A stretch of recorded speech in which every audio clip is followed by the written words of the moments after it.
사실은 프랑스뿐만 아니라 또 여러 곳에 가서 강의하시고 또 보드게임들을 소개하고 이렇게 복음을 전할 때 그리스도의 놀라운 생명이 흘러가게 해 주옵소서. 축복하면서 너는 그리스도의 향기라, 너는 그리스도의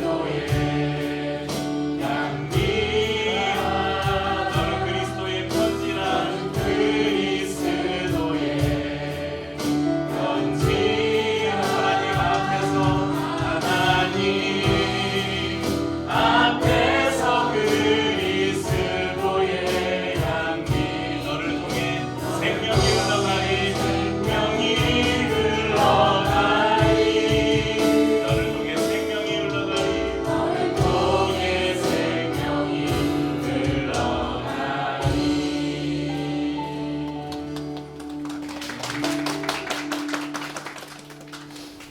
오늘은 특별히 플로잉데이가 있는 날입니다.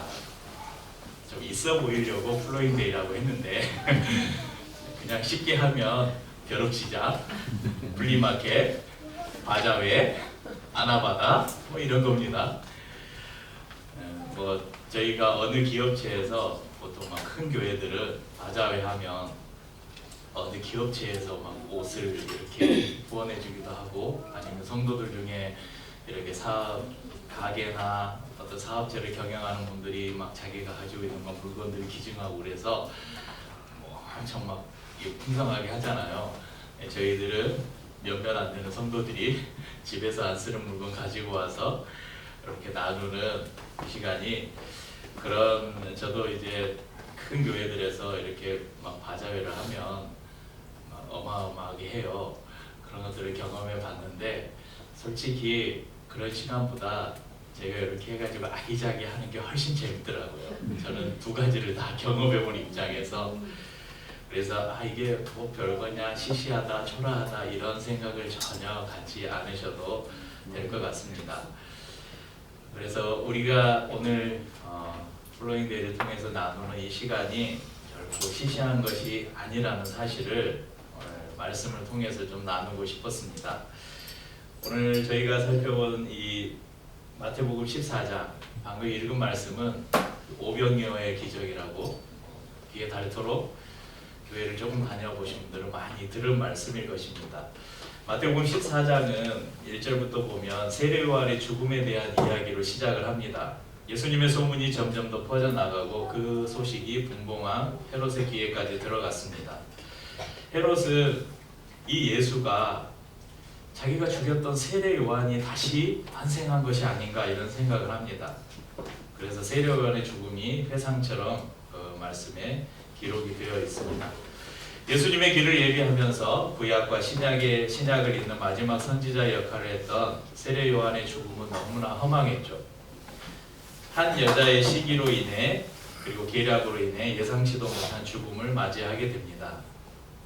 마치 세례 요한을 통해서 예수님의 탄생을 예고했던 것처럼 도저히 이해할 수 없는 이 죽음은 마치 예수님께서 어떻게 죽으실 것을 예고해 주는 것과 같습니다. 세례 요한의 소식을 들은 예수님께서는 이 복잡한 갈릴리 서쪽 해안을 떠나서 배를 타고 건너편으로 건너가셨습니다. 이 장면을 마가복음에서는 이렇게 기록합니다. 마가복음 6장 31절부터 보면 이르시되 너희는 따로 한적한 곳에 가서 잠깐 쉬어라 하시니 이는 오고 가는 사람이 많아 음식 먹을 겨를도 없습니다. 이에 배를 타고 따로 한적한 곳에 갈새 그들이 가는 것을 보고 많은 사람이 그들인 줄 안지라 모든 고을로부터 도보로 그곳에 달려와 그들보다 먼저 갔더라. 그러니까 너무 바쁜 시간을 보내고 세례 요한의 소식을 들으면서 아마 예수님께서 마음에 좀 그런 슬픔도 있으셨을 것 같고, 그래서 제자들과 함께 잠깐 좀 쉼의 시간이 필요할 것 같다. 그래서 한적한 곳을 찾아서 떠났는데 이 소식을 들은 많은 사람들이, 오히려 더 많은 사람들이 예수님을 쫓아서 북쪽 해안을 따라 건너편까지 따라오고, 그들뿐만 아니라 인근의 마을에서도 이 소문을 듣고 많은 사람들이 모여들었습니다. 이런 상황에서 만약에 저라면 이 사람들이 왜 또 따라와 하면서 또 다른 곳으로 도망을 가든지 아무도 못 찾는 곳에 숨어서 좀 지금은 좀 쉬어야 되겠으니까 갔다가 내일 다시 오십시오 이렇게 했을 것인데, 예수님은 그렇게 하지 않으시고 사람들을 불쌍히 여기시고 병을 고쳐주시고 그들을 가르치셨습니다. 오늘 14절에 보면 예수께서 나오사 큰 무리를 보시고 불쌍히 여기셨다. 그리고 그 중에 있는 병자를 고쳐주셨다 기록하고 있습니다. 마가복음 6장 34절에서는 이 장면을 예수께서 나오사 큰 무리를 보시고 그 목자 없는 양 같음으로 인하여 불쌍히 여기셔서 여러 가지로 가르치셨다. 그러니까 마태복음과 마가복음의 이 동일한 장면을 이렇게 종합해 보면 예수님께서는 큰 무리들이 오시는 것을 보시고 그들을 물리치지 않으시고 오히려 그들을 불쌍히 여기셔서 그들에게 그들의 병을 고쳐주시고 하나님 나라를 가르치셨다, 이렇게 이해할 수 있습니다. 그런데 문제가 생겼습니다. 치유와 가르침의 시간이 길어지다 보니까 저녁 먹을 때가 되었습니다. 아마 그것을 보인 사람들은 시간이 이렇게 길어질지 예상하지 못한 것 같아요. 제자들이 말합니다. 여기는 빈들이어서 먹을 것도 구하기 힘들고 날이 이미 저물었으니까 사람들을 돌려보내서 마을에 가서 밥을 먹게 합시다. 음식을 사 먹게 합시다. 그런데 예수님이 뜻밖의 말씀을 하시죠. 16절에 보면 갈 것 없다. 너희가 먹을 것을 주어라. 그럼 제자들이 얼마나 당황했겠어요. 무리는커녕 예수님과 자신들의 허기를 달랠 음식도 하나 없는데 무엇으로 사람들을 먹일 것인가? 오늘 본문은 이 부분을 자세하게 기록하지 않지만 마가복음과 요한복음을 이렇게 종합해 보면 조금 더 구체적인 상황을 알 수 있습니다. 자, 마가복음 6장 38절을 한번 읽어보시죠. 이르시되 너희에게 떡 몇 개나 있는지 가서 보라 하시니 알아보고 이르되 떡 5개와 물고기 2마리가 있더이다 하거늘. 모든 상황과 문제에서 책임을 회피하려는 제자들에게 일단은 가서 무리 중에 음식이 얼마나 있는지 좀 알아봐라. 요한복음 6장 8절 9절은 이렇게 말씀합니다. 읽죠. 같이 읽죠. 제자 중 하나 시몬 베드로의 형제 안드레가 예수께 여짜오되 여기 한 아이가 있어 보리떡 5개와 물고기 2마리를 가지고 있나이다. 그러나 그것이 이 많은 사람에게 얼마나 되겠사옵나이까. 자, 마가복음의 이야기를 조금 더 구체적으로 설명하고 있죠.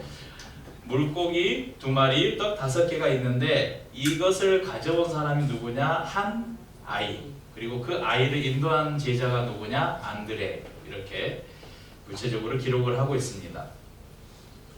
그런데 물고기 2마리하고 떡 5개로 무엇을 할 수 있을까? 제자들은 도저히 계산이 서지 않습니다. 이것을 가지고 온 이 어린아이, 한 소년이 어떻게 이 500여를 가지고 있었는지에 대해서는 성경이 구체적으로 기록하고 있지 않습니다. 도시락을 심부름을 온 것인지 아니면 어머니가 배고플 때 먹으라고 싸준 것인지 알 수 없습니다. 하지만 제자들이 음식을 찾고 있을 때 이 아이는 자신에게 있던 이 소중한 음식을 숨기지 않고 제자에게 안드레에게 내어놓았습니다. 저는 본문을 보면서 왜 예수님은 가서 이 사람들이 음식을 싸오지도 않았을 뿐더러 싸올 음식이 설사 있다 해도 턱없이 부족할 것이 분명한데 왜 가서 음식이 얼마나 있는지 알아보게 하셨을까? 또한 예수님은 무에서 유를 창조하시는 분이시잖아요. 아무것도 없는 곳에서 무언가를 만드실 수 있는 분이에요. 떡 한 덩이, 물고기 한 마리가 없어도 그것을 만들어내실 수 있는 분이 예수님 아닙니까? 그러니까 기왕 또 무리를 다 먹일 작정이셨다면 그냥 우리가 구약에 살펴봤잖아요. 하늘에서 그냥 만나가 내리게 하면 되죠. 아니면 메추라기가 막 날아와서 꼬꾸라져서 메추라기를 바로 못 잡아먹겠구나. 안 되고 그럼 만나를 내리시게 하면 되겠죠. 그래서 오늘 저희가 읽은 본문의 주제는 분명히 놀라운 기적으로 그 물고기 2마리와 보리떡 5개로 그 5,000명을 먹이신 이 놀라운 사건을 통해서 예수님의 능력을 보여주시는, 그리고 우리가 성경을 통해서 숨겨진 비밀 이 시리즈를 나누면서 이 광야에 내린 만나, 그리고 성막을 우리가 나눌 때 성막의 성소 안에 딱 들어가면 오른쪽에 뭐가 있었죠? 떡상이 있었죠. 그 12덩이의 떡이 생명의 떡이신 예수님을 상징한다고 나눴잖아요. 그러니까 예수님께서 이 사건을 통해서 예수님은 우리를 먹이시는 하늘의 양식이고 생명의 떡이다. 이것을 우리에게 가르쳐 주시는 말씀임이 분명해요. 실제 이 사건 이후에 예수님은 요한복음 6장 25절에서 59절에 걸쳐서 자신이 하늘로부터 내려온 산 떡이다 이런 말씀을 하셔요. 그리고 자신을 믿는 자는 영원히 죽이지 아니할 것이다 이렇게 말씀하셨습니다. 그분이 오늘도 저희를 먹이고 입히시는 분임을 우리에게 약속하시는 것이에요. 우리가 매주 나누는 이 성찬을 통해서도 이 약속을 우리가 항상 또 다시 한번 되새기고 있습니다. 하지만 오늘 예수님은 한 아이의 오병이어를 찾으셨습니다. 이 아이가 가진 오병이어는 그곳에 모인 5,000명, 5,000명은 성인 남녀만 말하는 거예요. 아이들과 여자들까지 합치면 더 많은 숫자입니다. 2만 명 가까이 되는 그 수많은 군중들을 어떻게 먹일 수 있겠습니까? 소위 세 발의 피. 보잘것없는 것이지만 그 아이에게 있어서는 이것은 자신의 배고픔을 해결할 귀중한 것이었습니다. 예수님께서는 이 아이가 가지고 있던 오병이어를 오늘 우리에게 찾고 계시는 것을 우리에게 말씀하십니다. 우리 기류의 교회는 매년 부활절과 성탄절 두 차례, 적게는 50만 원, 요즘에는 좀 늘려서 거의 한 100만 원에 가까운 1년에 두 차례 재정을 들여서 계약일동 주민센터를 통해서 이 지역에 있는 어려운 사람들에게 써주십시오 하고, 때로는 쌀이나 물품을 구입해서 기증을 하기도 하고, 때로는 그냥 필요한 곳에 사용하실 수 있도록 현금으로 후원을 하기도 합니다. 가면 그래요. 사진 안 찍냐고. 됐다고. 사진 안 찍어. 뭐 기부금 영수증 이런 거 뭐 써야 되지 않냐고. 필요 없다고. 제가 막 그 전에는 딱 내려주고 뭐 도망친 듯만 왔거든요. 그런 게 너무 어색하고 쑥스러워서. 근데 이제 가만 생각해 보니까 이게 예의가 아닌 거예요. 기증을 했으면 설명을 드리고 그분들에게 설명을 드리고 여차여차해서 이렇다 하고 우리 이런 것들이 필요 없으니까 괜찮습니다 해야 되는데, 요즘은 이제 막 그런 규정들이 좀 엄격해져서 기록을 해야 되나 봐요. 뭐 영수증이나 이런 거 필요 없어도 누가 무엇을 기증을 했는지를 서류로 만들어 놔야 돼서 요즘 이제 그런 것도 적고 커피도 드리고 인사도 하고 그런데, 여러분 사실 저희 교회의 재정 규모에서, 재정의 수입이나 지출 규모에서 1년에 이 정도의 예산을 쓰는 거는 쉬운 일이 아니에요.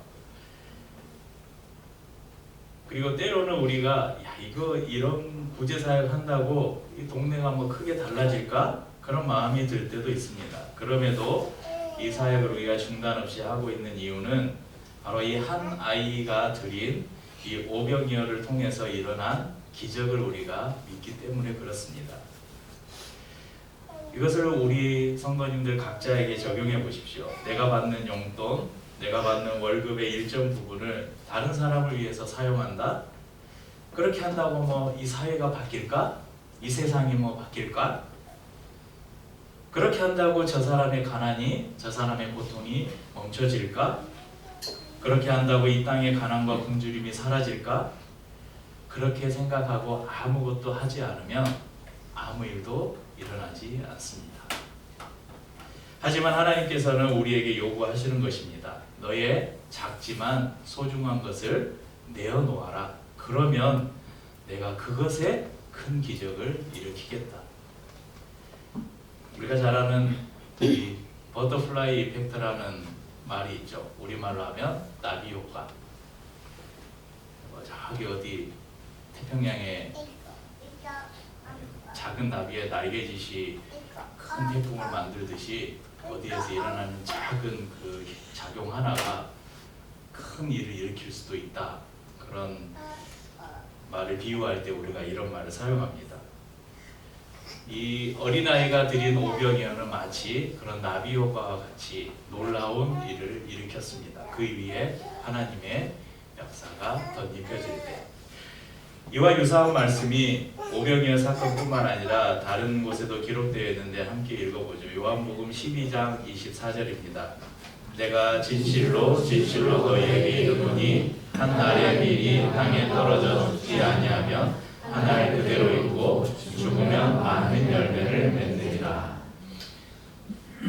밀 한 톨이 그냥 그대로 있으면 그냥 그대로 썩어지겠지만 이 밀 한 톨이 땅에 떨어져 그것이 죽으면 이 밀을 통해서 많은 열매가 맺힌다. 수많은 사람들이 풍성함을 얻는다. 오늘 우리가 이 하나님 앞에 드린 여러분들이 집에서 가져온 작고 소중한 그런 것들이 하나하나 모이고 그 위에 하나님께서 축복하시면 이 일을 통해서 하나님은 놀라운 일을 일으키실 것이라는 믿음을 여러분들이 함께 가졌으면 좋겠습니다. 저희가 올려드린 작은 마음 위에 하나님의 기적이 큰 기적이 덮여질 때 그런 역사가 일어날 것입니다. 그래서 우리는 당장 눈에 뭔가 변화되는 것이 보이지 않더라도 뭔가 이 세상이 달라질 것처럼 보이지 않더라도 우리는 포기하지 말고 우리의 작은 날개짓을 계속 해야 될 것입니다.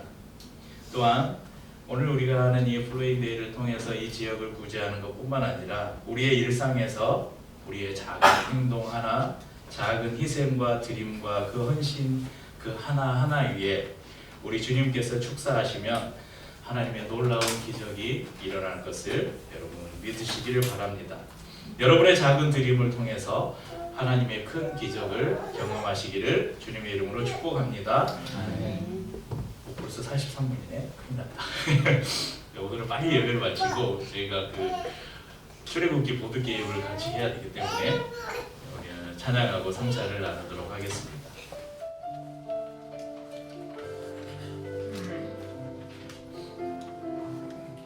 날이 저물어 갈 때 빈들에서 걸을 때 그때가 하나님의 때 내 힘으로 안 될 때 빈손으로 걸을 때 내가 고백해 여호와 이래 주가 일하시네 주가 일하시네 주께 아끼지 않는 자에게 주가 일하시네 주가 일하시네 신뢰하며 걷는 자에게 우리 모인 이곳에 주님 함께 계시네 누리네 아버지 은혜 적은 떡과 물고기 내 모든 걸 드릴 때 모두 고백해 여호와 이래 주가 일하시네 주가 일하시네 주께 아끼지 않는 자에게 주가 일하시네 주가 일하시네 신뢰하며 걷는 자에게 저걸 하고 풀어놓는 네, 시간이 짧게 없어서 저희는 그 프랑스에서 사역하고 있고요. 프랑스의 스트라스부르라는 도시에 사역하고 있습니다.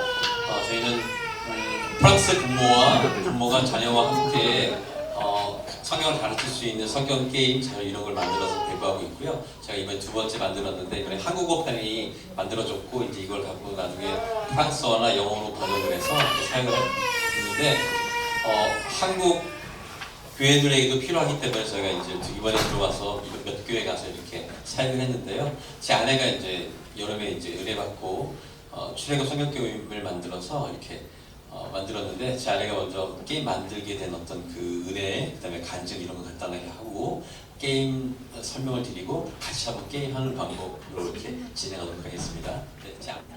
먼저 제가 말을 잘 하지 못해서 막 유려하게 목사님처럼 유창하게 말을 하지 못합니다. 만약에 그런 걸 기대하셨다면 기대를 저버리시길 바라시겠습니다. 저는 그냥 제가 받은 은혜를 여러분과 나누고자 하시고 제가 왜 이곳에 나왔는지 저도 모릅니다. 하나님께서 하시는 저는 지금 현재 프랑스에서 낯설음을 경험하고 있는 중이에요. 이제 프랑스 7년 차임에도 불구하고 나이가 많아서 갔기 때문에 그 낯설음 중에도 이제 내 안에 동일하게 역사하시는 하나님을 경험하는 것이 지금의 은혜입니다. 그래서 이제 세상에 나그네인 저에게 그 길 위의 교회라는 이름을 딱 들었을 때 저에게 유난히 공감되는 이유는 여러분도 잘 우리가 나그네이기 때문에 그런 것 같습니다. 그래서 잠깐 기도하고 저희 잠깐의 간증을 나누도록 하겠습니다. 찬양 받으시기에 합당하신 하나님, 낯설음을 친밀함으로 바꾸심에 깊은 감사를 드립니다. 친밀함 속에 각자 안에 있는 하나님으로 서로 교통하는 시간 되게 하실 것이 믿어집니다. 감사하신 하나님, 친히 인도해 주시기를 소원하오며 예수님의 이름으로 기도합니다. 아멘. 네. 그러면 이 게임이 어떻게 나오게 됐는지를 설명을 간략하게 드리도록 하겠습니다. 왜냐면 게임을 왜 하는지를 알아야 되기 때문입니다. 먼저 이 자리에 서게 하시고 저의 이야기를 짧게나마 들어주시는 성도님께 감사한 말씀을 드립니다. 오늘 제 간증을 하시기 전에 더 짧은 간증은 이 찬양하세 이렇게 찬양을 드리는데 제가 지금 방금 기도했듯이 제가 여기 오기 전에 이렇게 기도해야겠다라고 생각한 그 찬양을 오늘 제가 먼저 찬양하세라고 하는 것으로 제가 먼저 그 하나님께 찬양을 드렸습니다. 그게 얼마나 저 안에는 와닿았던지 여러분도 함께 동일한 은혜를 누리시기를 바라겠습니다. 저는 이 자리에 이제 그 자료에 대한 이렇게 보잘것이 없습니다. 근데 이 자리에 저는 자료에 대한 소개를 하러 나왔지만 이 소개, 그러니까 이 게임의 소개라기보다는 간증과 그다음에 기도와 그다음에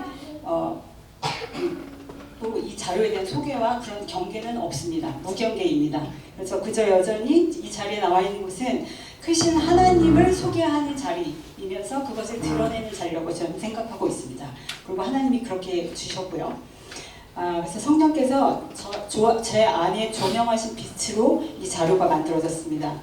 제가 이 자료에 대해서 애정을 가지고 있는 것이 사실이지만 여러분도 아시다시피 이 자료가 중요한 것은 아닙니다. 이 자료는 그저 저와 하나님과 친밀한 교제함에 대한 그분을 조금 더 알게 된 그 작은 결과이자 열매일 뿐입니다. 그러니까 그것이 하나님께서 이것으로 드러나게 하신 거죠. 하나님의 역사하심을. 그래서 이 자료는 성령님께서 만드셨습니다. 하나님께서 만드셨습니다. 그래서 이것을 만들기까지 간략한 스토리를 말씀드리면 저는 먼저 성경을 읽어야겠다고 생각했습니다. 왜냐하면 만들려면 알아야 하니까요. 그래서 그 방법은 나홀로 여름 성경학교였습니다. 그래서 여름 성경학교인데 그 성경학교는 뭐냐? 하나님께서 저만을 위해서 열어주신 성경학교입니다. 하나님은 이렇게 신선한 아이디어를 주세요. 그러니까 하나님은 한 번도 같으신 적이 없고 매일매일 새로우십니다.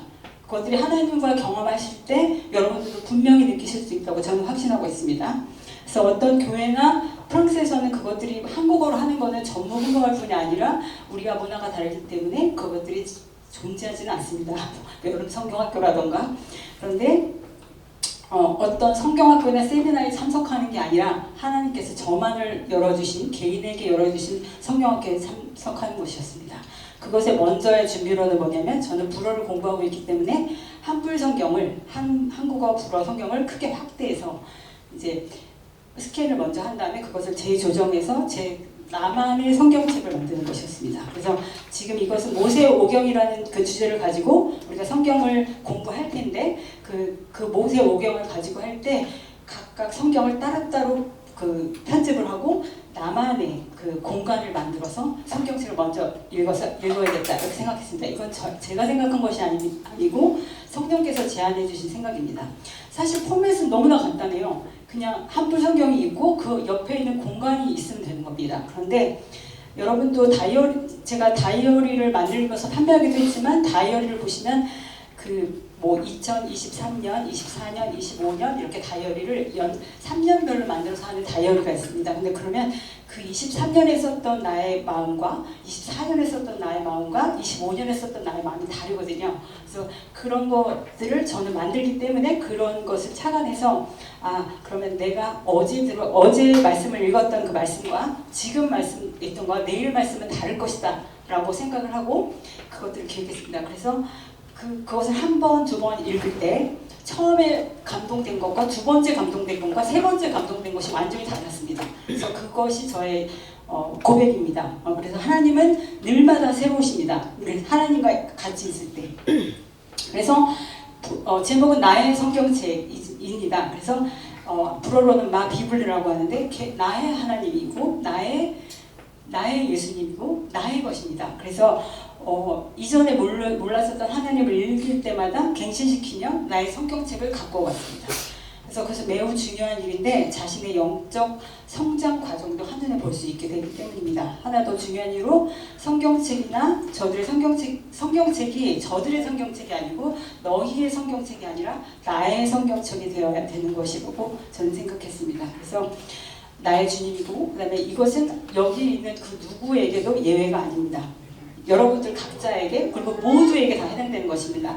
나이가 젊으나 어리나 그 많으나 아니면 여러 가지 그 자기의 직업이나 상관없습니다. 네. 그래서 이 자료는 이것이 바로 하나님의 영적 원리인 것이죠. 그래서 저는 이 자료를 만들면서 애굽 탈출 지금 아까 출애굽이라고 이렇게 해주셨는데 애굽 탈출입니다. 이 성경 게임의 제목은 애굽 탈출 사다리 보드 게임입니다. 그래서 만약에 제가 왜 이것을 기억하게 되냐면 하나님의 크고 깊은 구원의 섭리를 좀 더 명확하게 알 수 있게 하기 위해서인데 그러기에 다음 세대들뿐만이 아니라 성경에 대해 분명하게 믿음을 갖지 못했던 사람들도 많이 있기 때문에 이 게임을 통해서 한 번도 변함이 없으신 한 번도 아까 찬양에도 그런 말이 나왔었는데 한 번도 변함이 없으셨던 하나님의 약속을 확인하는 시간이 되기를 바라고 그러게 되기 위해서 만들었습니다. 그래서 하나님이 이 만드는 과정 중에 함께 하셨습니다. 그래서 이 자료는 어둠에서 빛으로 왜냐면 애굽에서 가나안으로 이동하는 과정에서 어둠에서 빛으로 사망에서 생명으로 하나님이 자기 백성을 이루어가는 과정과 실제를 담고 있습니다. 시간순으로 구성했고 각 진영을 표시해서 게임을 하실 때 실제적인 애굽 탈출을 경험하시도록 구성하였습니다. 그래서 이 게임에서 핵심은 무엇보다도 구원과 심판, 그러니까 순종과 불순종입니다. 다른 말로는 구원과 심판이고요. 그래서 그것을 사다리라는 직관적인 완구를 넣어서 사다리를 넣었는데요. 거기 사다리라는 직관적을 통해서 구원의 사다리, 심판의 사다리로 구성했습니다. 그래서 예상하신 대로 순종하면 구원의 사다리, 불순종하면 심판의 사다리를 통해서 내려갑니다. 그것이 핵심입니다. 이 게임에. 그래서 우리의 창조주의자 절대적인 주권을 가지신 그분을 드러내는 것인데요. 그래서 이 게임의 제목이 지금 애굽 탈출 사다리 보드 게임은 부제목이고요. 그의 큰 제목은 약속의 땅으로 나아가라 하고 하는 명령형입니다. 그래서 게임을 하시다가 보면 크게 감동되는 부분을 감동하실 텐데 경험하시게 될 텐데 만약에 그 놀라움에 대해서는 각자 게임을 해보시면서 경험해 보시라고 지금은 말씀드리지 않겠습니다. 만약 이제 그 작동 원리를 아셨다면 게임을 하시다가 그 순간이라도 이웃과 또는 가족과 그 게임은 이건 이거 같아 라고 하는 것을 그 감동을 나눠주시면 더 좋을 것 같습니다. 그것이 우리가 부모 세대가 다음 세대가 해야 할 사명인 것 같습니다. 아마도 성경을 많이 읽으시고 은혜를 매일 경험하신 분들은 바로 그 감동이 확실하게 바로 오실 것이라는 생각을 하시고 알아채실 수 있다고 생각합니다. 하나님의 말씀은 깊고 놀랍습니다. 능력 있습니다. 그리고 놀랍도록 정확하시고 정교하십니다. 하나님은 그러신 분이십니다. 왜냐하면 오늘 제가 경험하였거든요. 이 안에서 제가 오기 전에 기도했던 것들을 하나님께서 놀랍게 저의 마음을 어루만져 주셨고 이 안에서 어떻게 나눠야 할지를 부족한 저에게도 알려주셨으니까요. 그래서 하나님의 말씀은 깊은데 그것을 알아야 됩니다. 그래서 성경을 읽는 것이 이 게임의 목적은 모든 제가 만드는 게임의 목적은 하나님의 말씀을 읽는 것입니다. 읽도록 도와주는 안내서 역할이지 이것이 직접적인 역할을 해주지 않는 것이기 때문에 제가 이것이 중요하다고 말씀드리지 않는 것입니다. 그래서 하나님에 대해서 알고자 하시는 분들은 어제와 똑같은 오늘을 보내지 마시고 여러 가지 방법으로 지금 당장 하나님을 알 수 있는 습관들을 시작하시기 바랍니다. 알면 궁금함을 증폭시키고 그 궁금함은 알을 더 크게 만듭니다. 우리가 비근한 예로 우리가 오페라를 들어갈 때 많은 돈을 들이고 우아한 옷을 입고 오페라에 할 때 우리가 하품을 하는 이유는 그 오페라를 몰라서 그렇습니다. 그것을 알고 공부할 때 그 오페라의 감동이 나에게 전해지고 고전이 주는 나에게 주는 유익을 내가 알 수 있게 되는 것입니다. 예. 그래서 몸의 의지를 발휘해서 성경책을 펴서 읽으시고 그 다음에 아까 목사님께서 말씀하신 구제와 헌신과 여러 가지 방법들이 있겠죠. 뭐 때로는 하나님과 시간을 골방에서 보내는 것들이 또 있을 것이고요. 그리고 또 이 보드게임을 하나여서는 주사위를 들러서 굴리면서 미련한 방법으로 의지해서 하나님을 사모하는 마음을 태도로 나타내시기를 소망하며 제안드리는 바입니다. 그래서 이것은 행동입니다. 즉 이 게임을 하는 것은 하나님을 아는 행동입니다. 그리고 이 자료의 제목인 약속의 땅으로 나아가라는 명령은 너희는 나의 백성이니 심판을 받을 때도 축복을 받을 때도 우리는 언제나 하나님의 은혜 안에 있다는 걸. 예를 들어 우리가 이 게임을 하다가 낙심할 때도 있어요. 왜냐하면 빨간색 화살표가 쫙 내려가서 갑자기 이 사다리를 쫙 타고 갑자기 밑으로 떨어지는 그것들을 경험하게 될 텐데 그거 안에서도 하나님 안에 있는 백성임을 잃지 말라는 것을 이 성경 이 애굽탈출 사다리 보드게임에서는 분명히 말해주고 있습니다. 끝으로 그래서 어떠한 어려운 상황도 견딜 수 있는 힘을 우리에게 주실 것이라는 것을 확신하는 여러분들이 되셨으면 좋겠습니다. 끝으로 제가 나홀로 성경학교를 시작한 그 순간부터 하나님의 이 자료를 먼저 완성하셨다는 것이 확실히 되고 믿어집니다. 하나님 편에 설 때 하나님은 나의 소원을 이미 이루십니다. 오병이어의 기적을 그 소년이 드렸을 때 하나님은 미리 그것들을 이루셨습니다. 그리고 나서 우리가 그 후에 하나님을 보게 되는 것입니다. 지금까지 말씀드린 것은 저의 간증이다 기도입니다. 예수님의 이름으로 기도드리며 이상으로 이야기를 마치겠습니다. 1, 2, 3, 4 아름다운 사랑을 나눠요